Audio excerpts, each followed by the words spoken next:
حضرت موسیٰ علیہ السلام کے زمانے میں ایک مجذوب خدا تعالیٰ کا عاشق صادق بکریاں چرایا کرتا تھا اور پہاڑوں کی گھاٹیوں میں مخلوق سے دور عشق اعلیٰ میں چاہ گریباں روتا پھرتا تھا اور حق تعالیٰ سے درخواست کرتا تھا کہ اے خدا، اے میرے اللہ، آپ مجھ کو کہاں ملیں گے؟ اگر آپ مجھ کو مل جاتے تو میں آپ کا نوکر ہو جاتا اور آپ کی گدڑی سیا کرتا اور آپ کے سر میں کنگھی کیا کرتا، اور آپ کو کبھی بیماری پیش آتی تو میں آپ کی خوب غمگواری کرتا۔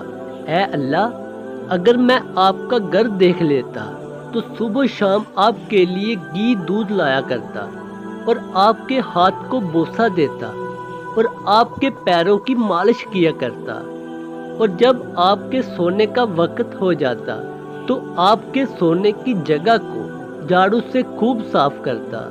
اے اللہ، آپ کے اوپر میری تمام بکریاں قربان ہوں۔ اے اللہ، بکریوں کے بہانے سے میں جو الفاظ ہائے ہائے کرتا ہوں وہ دراصل آپ کی محبت کی طلب میں کرتا ہوں۔ بکریاں تو صرف بہانہ ہے۔ اس طرح وہ چراوا محبت کی باتیں اپنے رب سے کر رہا تھا کہ اچانک حضرت موسیٰ کا اس طرف سے گزر ہوا۔ حضرت موسیٰ علیہ السلام نے جب یہ باتیں سنی تو ارشاد فرمایا کہ اے چراوے، کیا حق تعالیٰ کو نوکروں کی ضرورت ہے یا ان کا سر ہے کہ تو بالوں میں کنگھا کرے، یا ان کو بھوک لگتی ہے کہ تو ان کو بکریوں کا دودھ پلائے گا؟ حق تعالیٰ کیا بیمار ہوتے ہیں جو تو ان کی غمگواری کرے گا؟ اے جاہل، حق تعالیٰ کی ذات نقصان و احتیاج تمام باتوں سے پاک اور منزہ ہے۔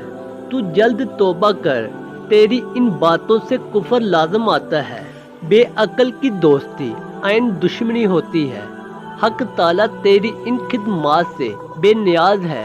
اس چراوے نے حضرت موسیٰ علیہ السلام کی یہ باتیں سنی تو بہت شرمندہ ہوا اور غلبہ خوف زدہ اور شرمندگی سے گریبان باہر ڈالا اور روتا ہوا جنگل کی طرف بھاگ گیا۔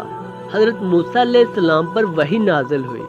مولانا رومی رحمت اللہ فرماتے ہیں، اے موسیٰ، تم نے میرے بندے کو مجھ سے کیوں جدا کر دیا؟ تم کو میں نے بندوں کو اپنی طرف متوجہ کرنے کے لیے بھیجا ہے، نہ کہ جدا کرنے کے لیے۔ تمہارا کام وصل کا تھا، نہ کہ فضل کا۔ دوستو، اتنی محبت ہے اللہ تعالیٰ کو انسان سے، اور انسان کیا کرتا ہے؟ ہر وقت اللہ تعالیٰ کو ناراض کرنے میں رہتا ہے، نہ نماز پڑھتا ہے نہ توبہ کرتا ہے، ہر وقت دنیا داری میں کھویا رہتا ہے۔ دعا ہے کہ اللہ تعالیٰ ہم سب کو اس پر عمل کرنے کی توفیق عطا فرمائے۔